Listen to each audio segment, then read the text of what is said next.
Hello, welcome to another exciting episode of Pete vs. Anxiety. My guest today is a pornography addiction specialist. Please welcome in Josh Shea. Josh, how you doing, man? I'm doing well, Pete. Thank you for having me today.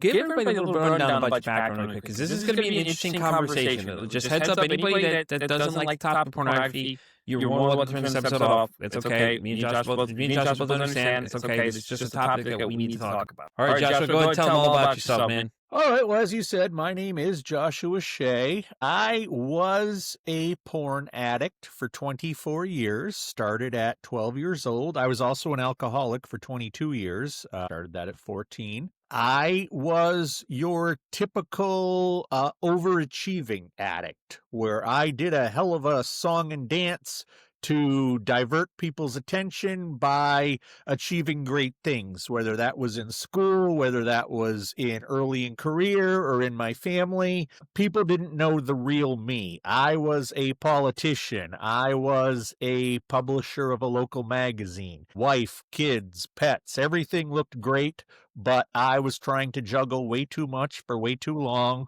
Finally, when I was about 37, I just turned 37, everything kind of caught up with me at one time. My business started going downhill. My relationships with my family started falling apart. I wasn't taking my medicine for my bipolar disorder, and it became a perfect storm.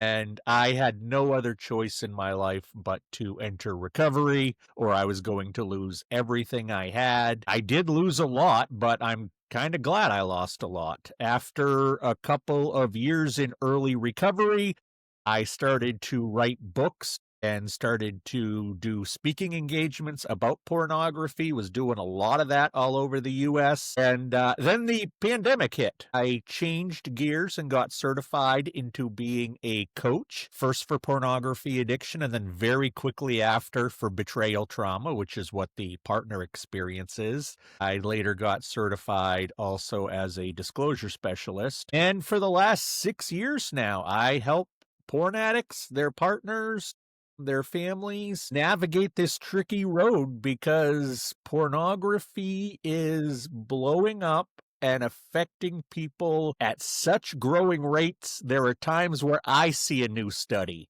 and think, wait, that can't be right. That's too many. It's a silent plague that we have going on right now, and we are going to be in a very ill place as a society if we don't start discussing this and we don't start addressing it. I think it's a really great point, though. Think about it, because now with the internet, you have access to everything. Before it was Playboy, Hustler, whatever those magazines were, that was our only access besides the occasional VHS that you'd have to get from a certain, your parents' sock drawer would have it hiding in there kind of thing, Now it's like, I can Google the word porn and boom. And, here in Texas, you can't technically watch it, because it blocks you, but there's ways around it. But it's of course, it's just crazy how much you see, though, like the different versions of things, and it's like the younger kids that are seeing this, it's telling them the wrong message, because they think that's real, and it's not. And that stuff's really real. It's all played out, and some of that stuff's really bad. Like some of those videos are just horrible too. They're watching people just abuse people and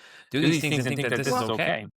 And that's the thing. My generation of addicts, we got addicted to Playboy, which, let's admit, by today's standards, a naked woman standing there is pretty darn tame compared to what you can find with a basic Google search.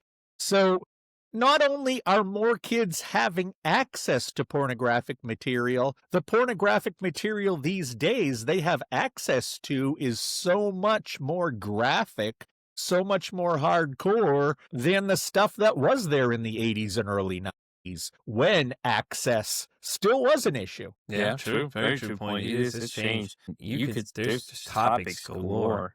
And it's just like, it's scary, because you don't know what they're watching and what they're seeing and what they're, experiencing, especially at a young age, because they're getting the wrong messages. Like, this is what a sexual interaction would be like. And it's like, that's really not the case, honestly. It's not. Like, Joshua can speak to this, it's horrible. Like, these kids are seeing these things, and then you have to explain to them what it is they're seeing, and then, but if you're not policing them, you don't know they're watching it, so you don't know what they're looking at. And then just take like some of these other sites, like some of these social media sites, like X, man. There's some crazy things they post on X. I'm like, dude, you can post this stuff on X. It's horrible. It's like there's kids that can see this crap. Like, are you kidding me? Yeah. Yeah, I mean, that's exactly it. It's wonderful that there are a few sites that have some restrictions in place, but something like X or something pushing a button to get a trial on a VPN, then now you can watch anything in the world you want and they can't trace you. And you don't have to be a brilliant person. You can be a basic 12-year-old kid to figure out how to get around this stuff. Yeah. And ultimately the problem is that they don't understand what it's doing to them. Yes, there's the addiction part, which we'll get into, but just simple things like believing that this is what sex is, believing that a man or a woman should be, an object of desire. 97% of pornography, in a recent study, was found to be aggressive from the male towards the woman, either physically or verbally. You can't tell me that the 12, 13-year-old boys watching don't think this is how I'm supposed to treat a woman. You can't tell me that all the girls that are watching aren't thinking this is what it's supposed to be like for a man when he talks to me. If you're 12, 14, 15, and you haven't been in a quote-unquote normal, healthy sexual relationship, you're not going to realize that pornography is not a documentary. Pornography is not a reality show. Pornography is as real as any fictional movie you'll find out there. But if you don't know that, and you're consuming a lot of the stuff, it can do things to your brain and mess it up before you even realize it is messed up. Right. No, you make all great points too. And the same thing with the girls, they're seeing this going, is this how guys should be treating me? Oh my God. It's like we don't know what they're thinking because they're seeing these things. And, nobody's having a conversation about this. I remember when my parents started talking to me when sex education, they would have a conversation, those awkward conversations you had talking to your parents about sex at the table. Now I can have any kind of conversation with them like that. But it's different because I have a different understanding, and I think that, having an open conversation about it's not wrong. Like, hey, listen, do you know what goes on when people do these things? It's more of a connection versus what you're looking at. This stuff here is fictional. They're making these things up. And some of those videos, God, they're hard to watch. Like, some of this stuff, you see these days, like, oh my, I can't even begin to start listening to categories where just wild things that are going on. These girls are being abused. Some of them even look like they're being raped in some of these videos. And it's like, you're sending the wrong message to these younger crowd. We're not blocking it. VPN gets us around it. Like you said, you stated all great points, like, versus when we were younger, we had Playboys, and we thought that was the hot stuff right there. We thought we were cool. Nowadays, you can do it, and I think it was, what was it? There was a movie that was, what was it called? Don John or something. I can't remember what it was. One guy, that was his thing. There you go, Don Juan. You know what I'm talking about? That part where he's like that, or the Ted 2, where he's like, Jesus, Johnny, goes in there and looks at Mark Wahlberg's computer and sees it all in there. It's just like, it's horrible, man. Like, you get to some of the strangest things ever, and these kids younger don't understand what they're looking at, especially these men, Young boys don't realize what they're looking at, and then they start thinking this is okay but then they don't want to ask anybody because they'll get in trouble for looking at it. Well, why are you looking at that? Well, and we still live in a very puritanical society that says, no, nobody looks at this. And if you look at this, you're probably a pervert. You probably have something wrong with you sexually. Meanwhile, 90% of men in America who have access to the internet look at porn at least once a month. 60% of women who have access to the internet look at pornography at least once a month. When it comes to my coaching that I do, I've been doing it now for 6 years, since the beginning of the pandemic. The amount of women I coach for pornography addiction doubles every year. They've got working genitals, they've got working brains just like the rest of us. Why wouldn't they get addicted? It's almost worse for them because, oh my God, pornography is a disgusting thing for men, but you're a lady and you watch this stuff? But they watch it for the same reasons men watch it. It's just that through the 50s, 60s, all the way through the mid-90s, the only audience that the pornographers could trust, whether it was Playboy or a video company or whatever, was straight white men, because pornography cost a lot to make back then. It cost a lot to produce and a lot to distribute. So you had to make sure you were going to get your return on it if you were a business person. Nowadays, because of the internet, you and I could cast, direct, and edit a porno today, being thousands of miles apart from each other, not being there with any of the actors, and still have a video making money for us this evening. And because the access is so much easier, nobody worries about being seen coming out of an adult bookstore. Nobody worries about being seen with a magazine or a video in their hands, because they can sit at home and watch. And this is why you see straight white men are still having increases in pornography addiction, but it's with people of color. It's with people who are religious. It's with women who never have been targeted before, but now you can make porn specifically for a woman. You can make porn with specifically this fetish or specifically this audience, because you don't have to spend as much to make your money back, so you can hyper focus on it. And that's why, that's how OnlyFans and that's how cam sites blew up. Why do I have to go work for someone else when I can do it here? Why do I have to go to a strip club when I can just do this in my bedroom and make all the money this way? That's the access that high-speed internet has given us, and that is what has changed the game more than anything else. Yeah, definitely. Think of TikTok as one too. Like all these girls that are like scantily clad, they're the ones that don't get banned, but everybody else that goes and gets banned for whatever they're doing, because these girls are bringing so much revenue in for them, because TikTok takes a percentage. And they can say what they want, but the facts are there. Why are you allowing this half-naked woman to be on here? Oh, because she's making you all this money. You don't have to be in the same mood with her. It's all her at her own expense. Her internet costs, everything else, not costing you anything. You're just taking a percentage to hold space for them to do these things on the platforms. And it's crazy, especially OnlyFans. OnlyFans is just like, oh God, dude. When that started blowing up, it was like, ugh. And it was, people, I knew somebody on OnlyFans, and she ended up taking hers down eventually, but she was doing pretty well too with it. And after a while, it was just like she kept getting strange requests and things like that too, so that was the part. I've had many friends and many clients who do OnlyFans, and I make it clear, I don't want to ban OnlyFans. I don't want to ban porn. I don't want anybody to tell me what I can or can't do.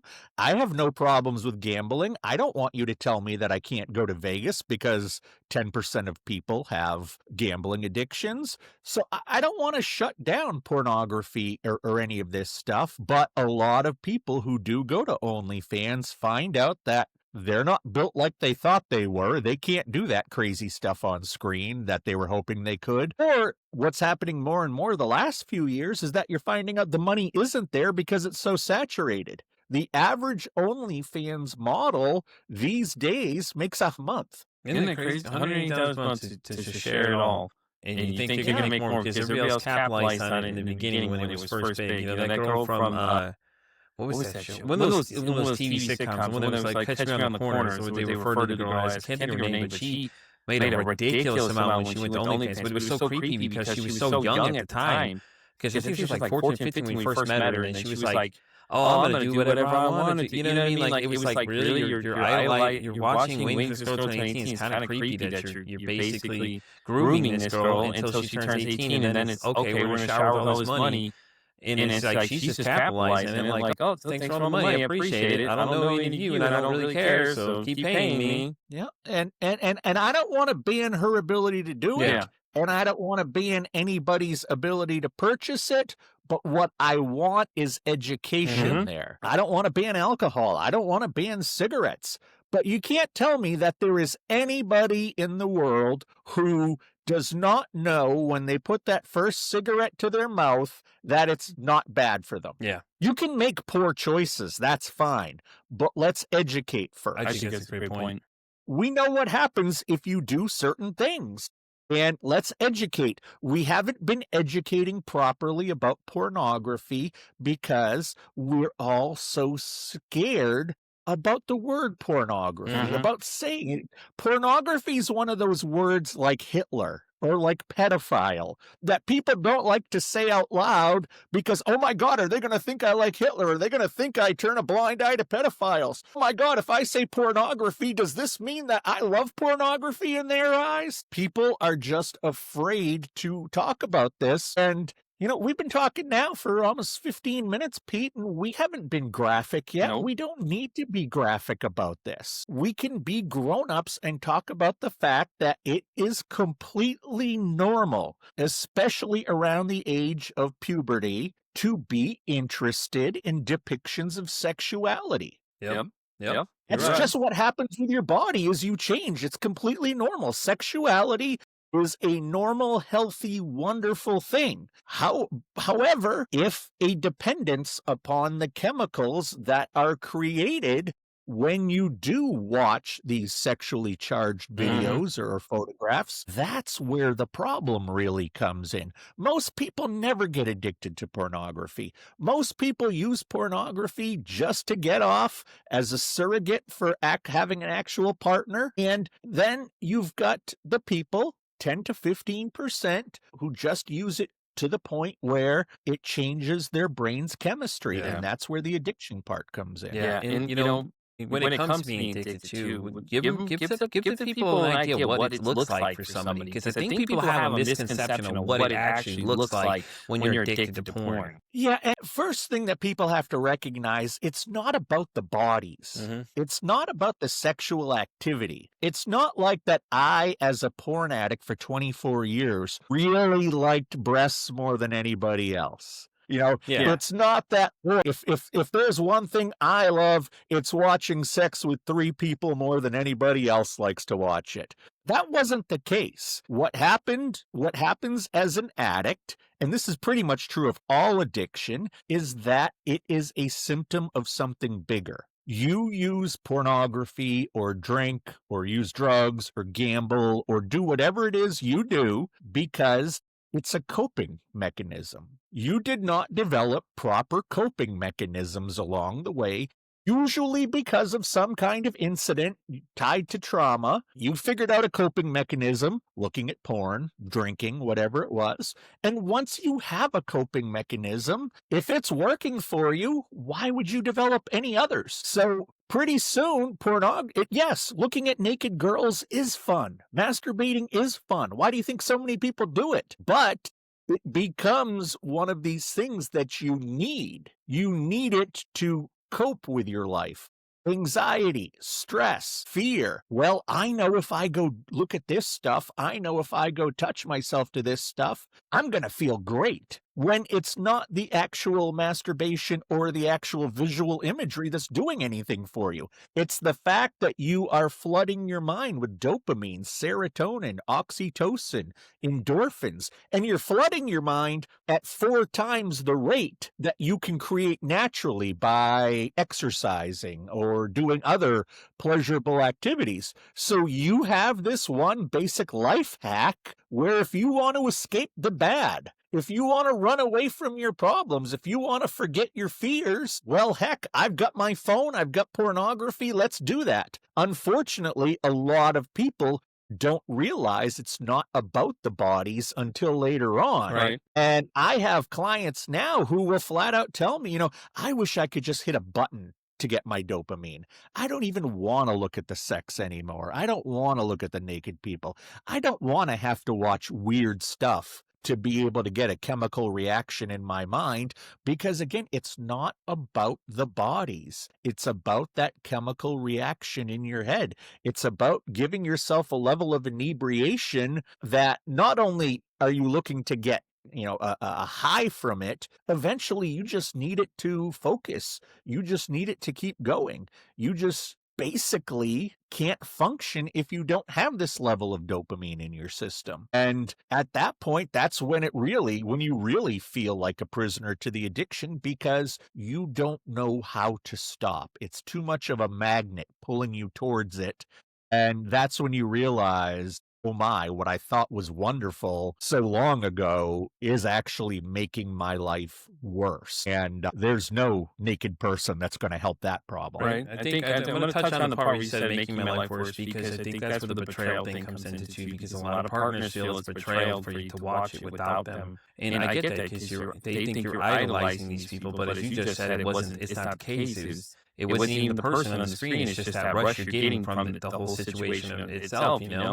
And I think that's a great point too, because I think that, when it comes to the betrayal thing, I think a lot of times people are always talking about, oh, well, my intimacy with my, okay, so then fix your problem, like I feel like some people sometimes use that as an excuse, like, well, I'm not getting it there, so I'm just gonna get it online instead, or you know what I mean? Like, it's just like, you're just coming up with excuses now for why you're gonna justify what you're doing, like you said. Well, No, go ahead, Josh. I'm and sorry. that's what I have. That's what I what when I talk to people. I was a addict when I was 12 years old. I met my wife when I was 26. How can I say she has anything to do with it? Yeah. Whether she wants to give me a lot of sex or she doesn't want to give me any sex at all, that has nothing to do with it. Mhm. That is a completely different set of chemicals in your body. That's a totally different thing going on there. It's just because it's naked people and it usually ends with an orgasm that we completely conflate the two things when they're not whatsoever. It has nothing to do with your partner. And to add to what you said, where I see the biggest trouble with my betrayed partners is that they often have some idea what's going on. And they will be, are you looking at porn? No. I found porn on your phone. I don't know how that got there. Do you look Yeah. at porn? No. You know that I think porn is just as bad as cheating, right? Yes, I'd never do that. I'll tell you that. Not 98, not 99. 100% of my clients who are betrayal trauma clients have told me it's not even the porn that's the problem. It's lying about it. Yeah. And that's one of the because if you have successfully lied to me about pornography for 3 years or 12 years or 30 years in some cases, if you've successfully lied to my face about this, if you've successfully left this out, what else have you lied about? Exactly. What else haven't you told me the truth about? And how am I supposed to trust you moving forward? That's really, yes, the porn hurts. The idea of looking at other people, the idea of satisfying yourself to other people, it hurts. But at the core, it's about being lied to. Mhm. And again, I think it goes back to that puritanical society of, I don't want you to think I'm a freak that I'm using this, so I'll lie to you about Exactly. it. I think that's a And fantastic lies point. just perpetuate and perpetuate and perpetuate. I think you touched on the point exactly what it is. It's ostracizing people. He'll say, "Oh, you watch porn? Oh, you're such an animal or whatever." But that people don't realize, like they don't know what they're watching. Some people, like, when it comes to, when it gets to weirder things too, it's like they're never going to admit that they're watching this weird stuff because, oh no, I can't watch that. I'm straight as an arrow. I can't do this. All these excuses will come out with it. But I think you touched on the point exactly. Though it was really great though. But to me, it's just like it's just everything's ostracized. And no matter what you do nowadays, somebody has an opinion about something. That's what I don't like about social media. It's like, yes, it brings all the people to communicate across the world, but then it brings in these people that just have to just be negative about every single thing possible, have to say something, make you feel weird about it to the point you're like, well, I'm just not going to tell anybody about it now because if I do, that fear that what are they going to say about me? If it comes out, I'm an avid porn watcher, it's going to make me look weird to everybody else because this has been so demonized by people. Oh, it's so bad. You don't need to do that. Oh, you don't. You know what I mean? All the little voices that start going on that you just like feel like everybody's talking about you, and the paranoia starts building up because you lie about it because you're afraid to say yes. I've been watching it. What is your partner going to say next? Are they going to get upset with you and leave or something like that too?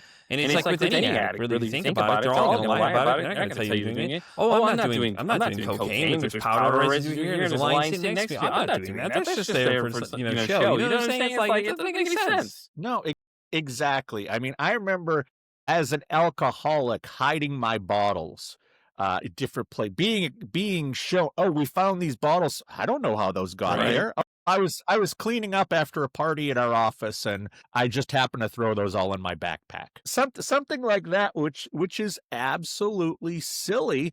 But addicts are manipulators. Mhm. Addicts are pretty good manipulators. For every time you catch an addict lying or manipulating, they've probably got away with it successfully 9 or 10 times. And that's why they keep going. Addicts generally are very good at manipulation. I should have had a PhD in manipulation by the time I got out of high school. And we talk about how addicts gaslight people. Mhm.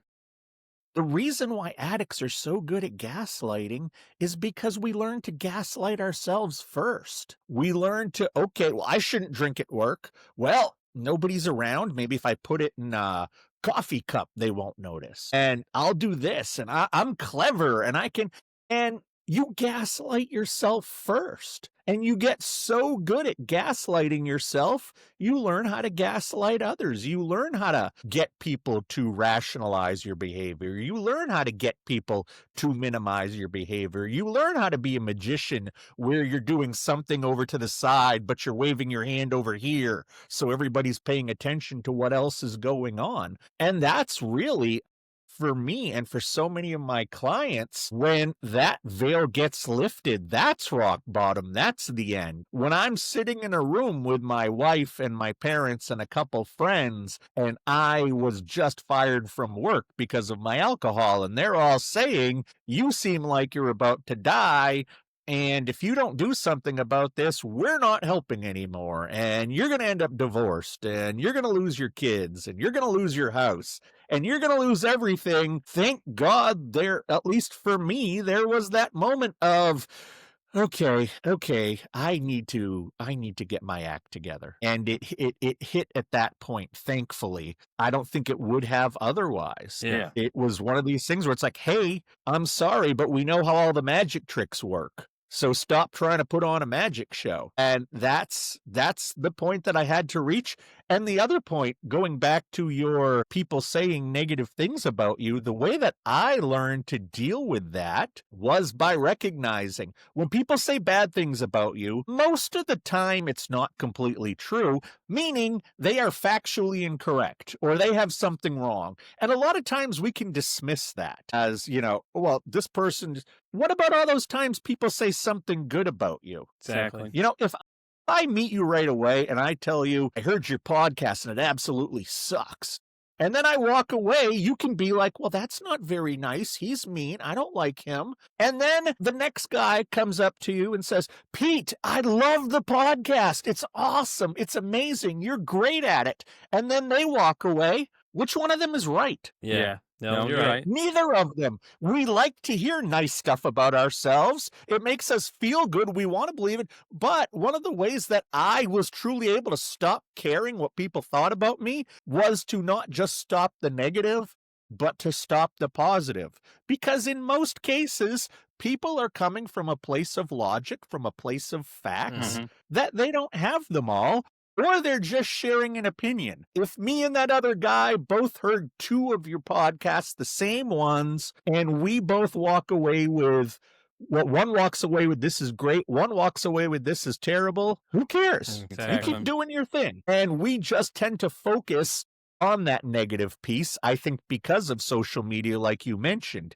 Everybody in this world who is angry, depressed, frustrated, feels like their voice doesn't count, you can hop on to your favorite news site or to TikTok or to anywhere and just blast the hell out of people Mhm. and never have to get up, never have to do anything, never ever vote. But you can sit there and just be a rotten person. And what we need to do in society is recognize there are these rotten people and there are these wonderful people, and neither of them have it right. It only matters if you have it right. You are at the end of the day what you can count on. You are at the end of the day who you have to answer to. And that's why self-care and self-love is so important. And that's why it's one of the biggest things that I bring up. Whether you are an addict or whether you're suffering with the betrayal trauma, you have to be good with you before you're going to heal. Yeah. No, all good points again. You just keep hitting these points left and right. Man, I love it. I love this conversation's going. So let me ask you this though, Frank. What? Love it. No, listen. My question for you though is like, for somebody who might think that their significant other is addicted to porn, how do you tell them they should approach the conversation? Because obviously it's not going to be an easy one, and you're probably not going to get the straight answer, obviously, because depending on how long you've been doing it, like we clearly just discussed about it, it could be a while now. Like, how do you suggest they approach it so they don't feel like, if they give the wrong, they tell them about it and they've been lying about it. Obviously, if they've been lying about it, it's because they're addicted. You know what I'm saying? Or it could be the case if I'm not wrong. But what kind of things would you tell someone how to approach them? Well, I think it's largely the same for almost any addiction. Is it easier to tell someone you think they're using heroin or easier that they're using porn? I don't know. And ultimately, no matter what somebody's addicted to, gambling, food, whatever, it's going to be up to them to stop. So I think what you have to do is ultimately not judge and to create a safe space. Yeah. I would say to somebody, hey, I'm concerned that you may be using pornography beyond a recreational healthy amount.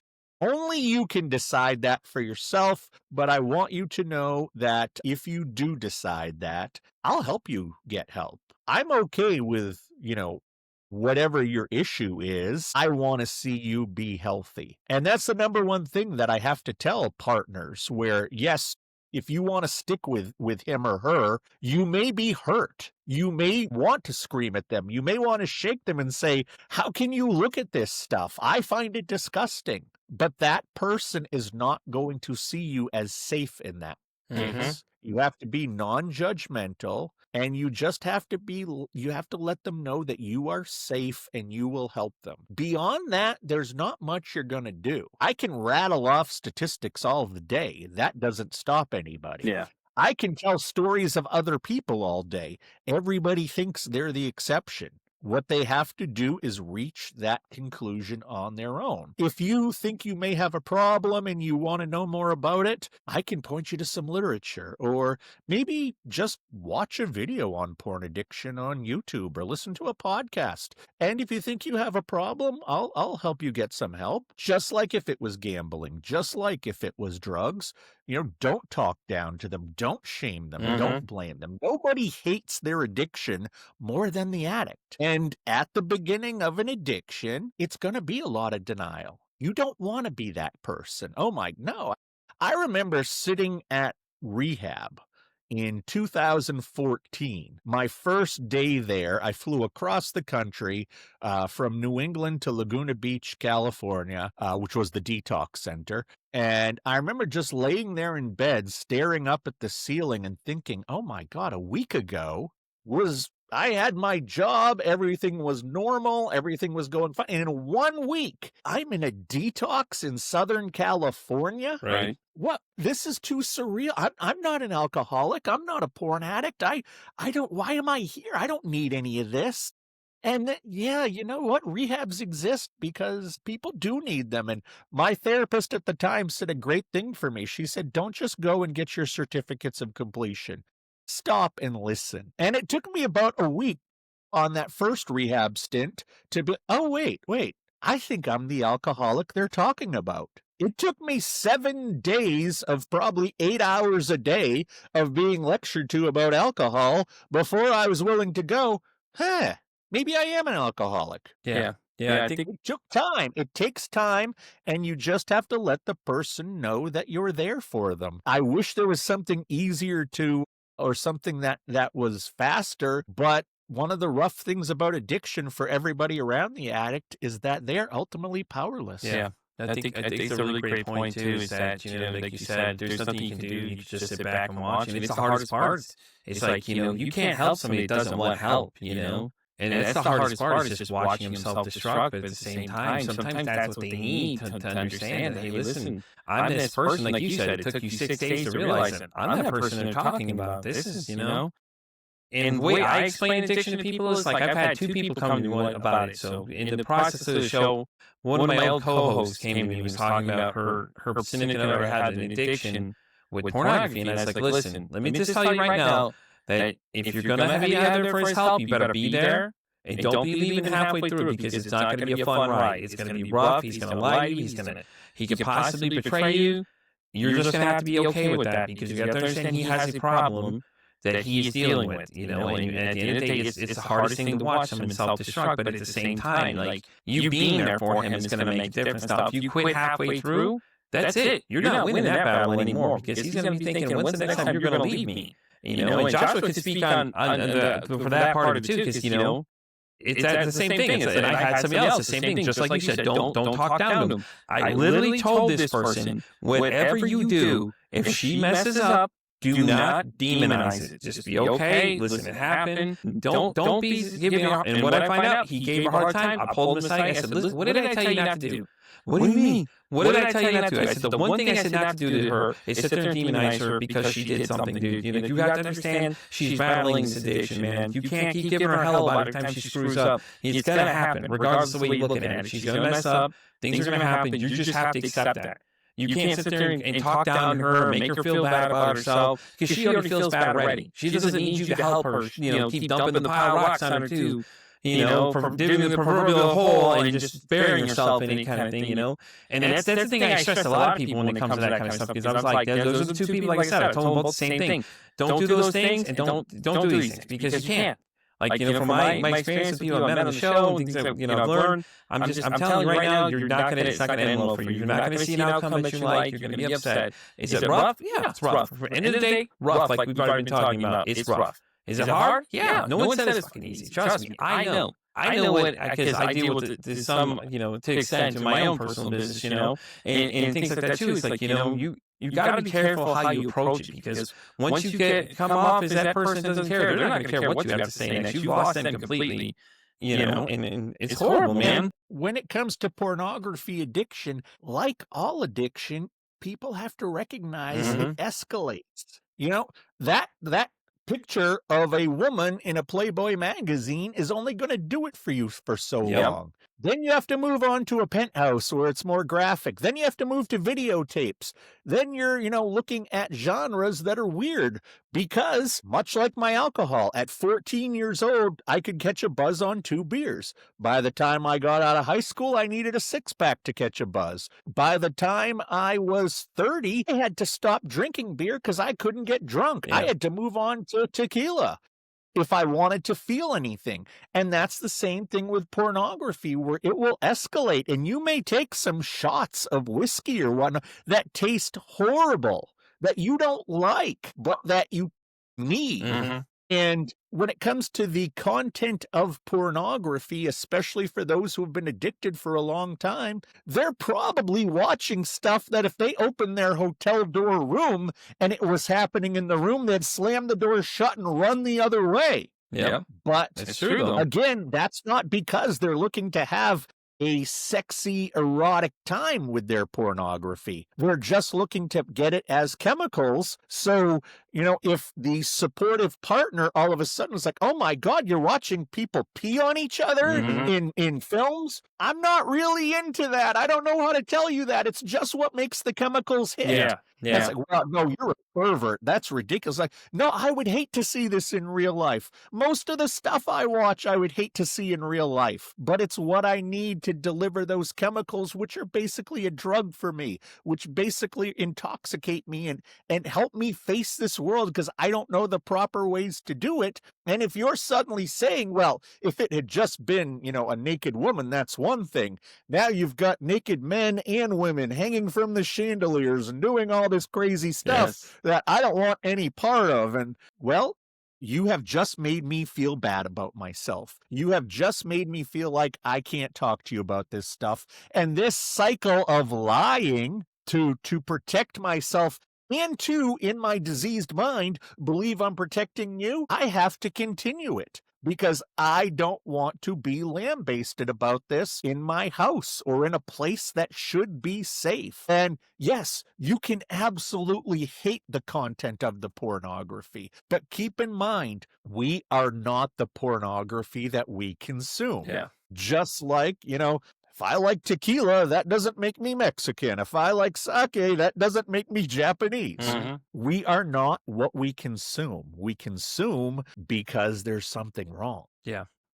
Yeah, the thing too, we had a discussion last season with somebody about the same subject of just pornography in general, and he was telling us that some men go up to tranny porn as one of the options too, and it's just like if you were to ask them, oh no, I'm straight, oh no, I'm straight, and that's the. Yes. But you know what I'm saying? It's just the rush that they're getting, like you were saying, though. You know what I mean? Like the weirder shit gets, it gets just really strange, like peeing on people. And there's weirder things than that out there, guys. Let me tell you, there's some really strange shit. You know what I always tell people is that, if you want to watch, a man and a woman, okay, that's great. But you'll get used to that. Then you can, well, I want it to be 2 women. And because of today's internet, push a button. Well, I want it to be 3 women. Push a button. Well, I want one to be black, one to be white, and one to be Asian. Okay, push that button. Well, and let's get a hard rock band playing music behind them. Great. Let's get a bunch of little people dressed as leprechauns throwing fish sticks at them. It's all going to be out there. Right. And you can't, and it's not an apples to apples thing. Yeah. It kind of indicates where you are in the addictive curve, that you are willing to put things to the side. And a lot of people will say, I would never start watching that stuff, but 30 minutes after going down the rabbit hole, I'm sitting there watching stuff I never would watch otherwise, stuff that, was just too weird. Yeah. But that's what you need to get the reaction that you're looking for. That's a big sign that you have addiction there, that it has to escalate like that. And if you can understand alcohol escalates, if you can understand a gambling addict has to bet more and more to feel the same original thrill, you can understand why the pornography escalates. And again, it doesn't reflect upon them. I'll tell you, with my female clients, probably 75% watch exclusively all-female porn. And there's not a lesbian or a bisexual in the bunch as far as I'm aware, but I think it's safe for them, or they don't like seeing guys in their porn, whatever it may be, but it doesn't dictate who they are. Straight men don't really watch or even sample gay porn, but almost every single male that I know out there has seen some trans porn. Exactly. And maybe that's because you can say, hey, that guy's got nice boobs. Yeah, exactly. Or maybe you can say, hey, that lady just happens to have a penis. I don't know exactly why you'll dip your toe into that water, but not into gay porn. But none of it makes you gay. None of it makes you straight. Yeah. None of it makes you bi. You are not the porn you look at. The porn you look at is a reflection of your health. Yeah, no, it's all great points. Like I said, it was interesting when we heard that fact. Is I was just like, okay, okay, makes sense, because it's the fact that they look like women to them, and that's probably how they're justifying it. Well, they look like a woman to me, so yeah. Society tells us that gay men are one way and lesbians are something else. Gay men are to be gross, exactly. shunned. I don't want to see that. Lesbians, girls together. All right, let's take a look at that. And really, it's the same. If you're talking on a biological basis of what makes somebody gay or bi or straight or trans, we're talking about the same stuff there. Mm-hmm.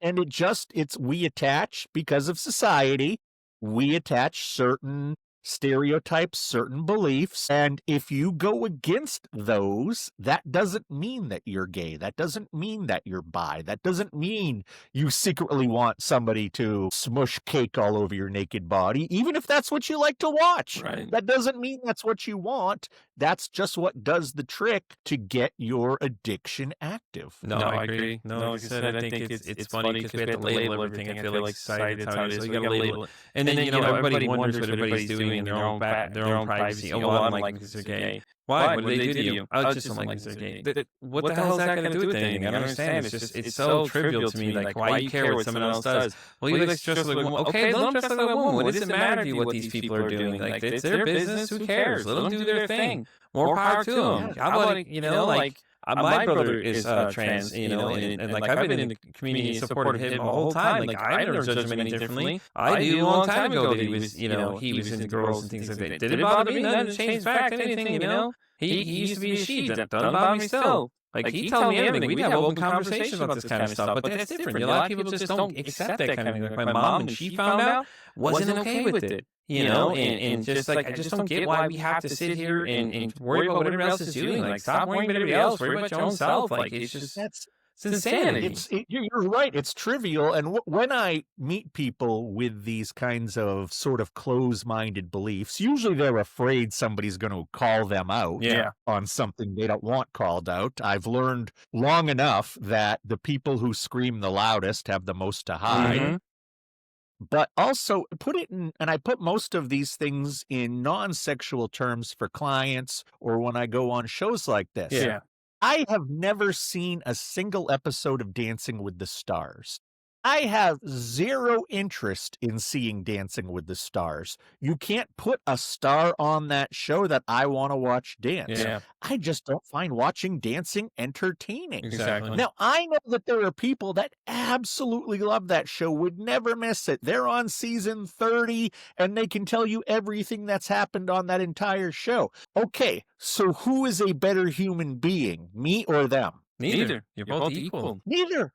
And again, that goes back to the judging people. There's someone telling you something nice, someone telling you something bad. Keep your house clean. Keep your side of the street clean. Don't worry about what's going on over there. Exactly. The people who make the biggest noise, it's usually because misery loves company, and people want you to reflect their beliefs that they know are not the healthiest. Yeah. But if we're all sitting around here sharing our unhealthy beliefs, we'll be cool. That's why you see people get together and use drugs. That's why you see people get together and be, nasty political operatives. That's why you see these negative people in the world, these people who don't have good things going for them, get together. Misery loves company. And you have to be able to recognize misery and walk away from it so it doesn't bring you down even further. No, I agree 100%. So, Joshua, we're at the part of the show. I ask everybody and all my guests 2 questions, okay? So the first question is kind of a fun one, and I think you'll like this one, okay? So this one comes credit to a friend of mine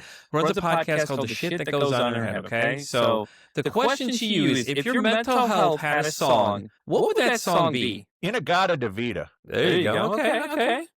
It's all over the place, and I never know when it's going to go up and going to go down, or just kind of be silent and be drums for 6 minutes. I love that. That's awesome, man. Yeah, you get a lot of interesting responses. I feel like it's really fun to start closing the show out with those, because it's just fun to hear what people's opinions are like.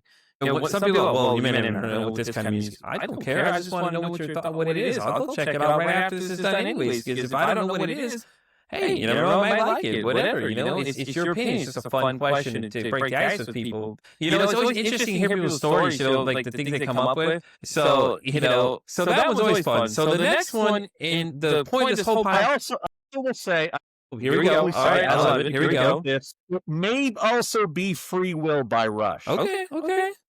I really like that. Joshua Shea, because that song basically says you can be a saint or you can be a sinner. It's your choice. I love it. Yeah, see, when people ask me that too, I actually was on a show this morning. My friend Jay runs a podcast called Rock and Recovery. Me and him were discussing this. He asked me, and I gave him like a 15 song answer. I was like, well, it depends on days like this. It's great because you can just come up with different answers to every single. Like, well, today's I'm feeling down. It's this one, or it's this situation. So. Okay, so the last one, and the reason this podcast exists, is if you could break the stigma about mental health. When I say that, I mean some things that you see in the internet or something you hear people say that you just want them to stop. What would that be? That's a great question. He's like, where do I start? Get a pen in 20 minutes? I got this. Yeah. If you want to hum a Jeopardy tune, that would help. I guess what I would ultimately do is somehow make people recognize that they are not all individual silos, that all the rules apply to everybody else, but not them. Yeah.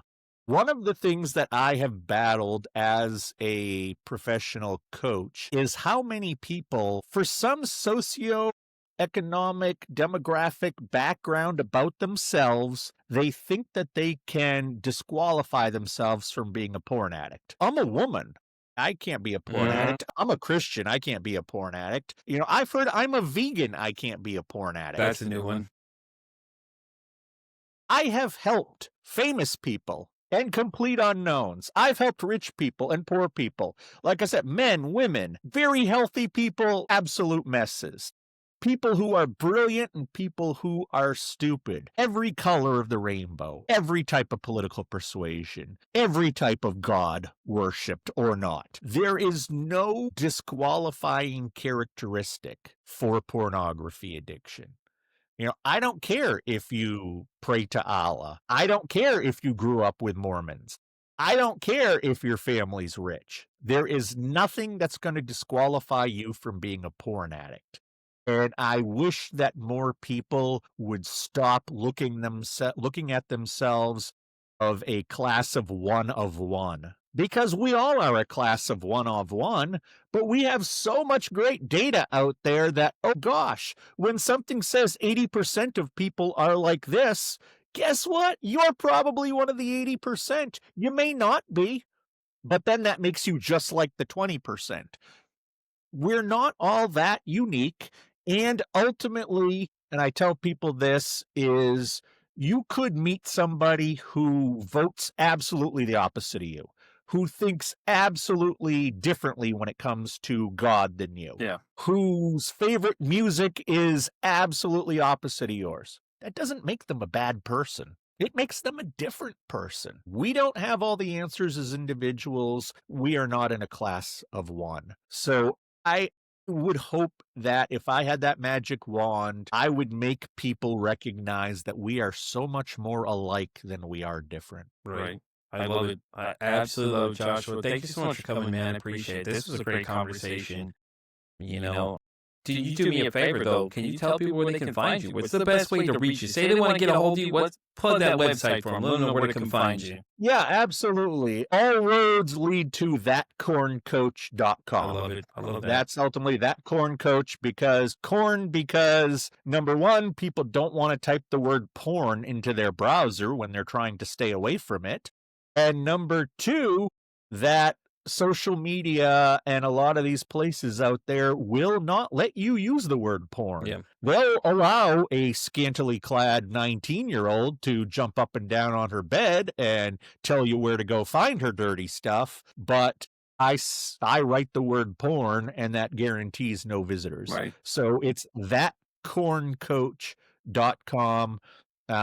And from there, you can get to all my socials. You can get everywhere. I love it. And Joshua, once again, thanks so much for coming, man. I appreciate it. I had an absolute blast with you here, man. I love it. I think what you're doing is great. I love the conversation in general, man. You're welcome to come back anytime you have any other topics you'd like to bring up. I will definitely have you on here. No problem. It's not even a question. All right. Well, the next time you need to talk WWE wrestling, we'll do that. Definitely. Hey, I'm holding you to it, okay? I'm holding you to it, all right?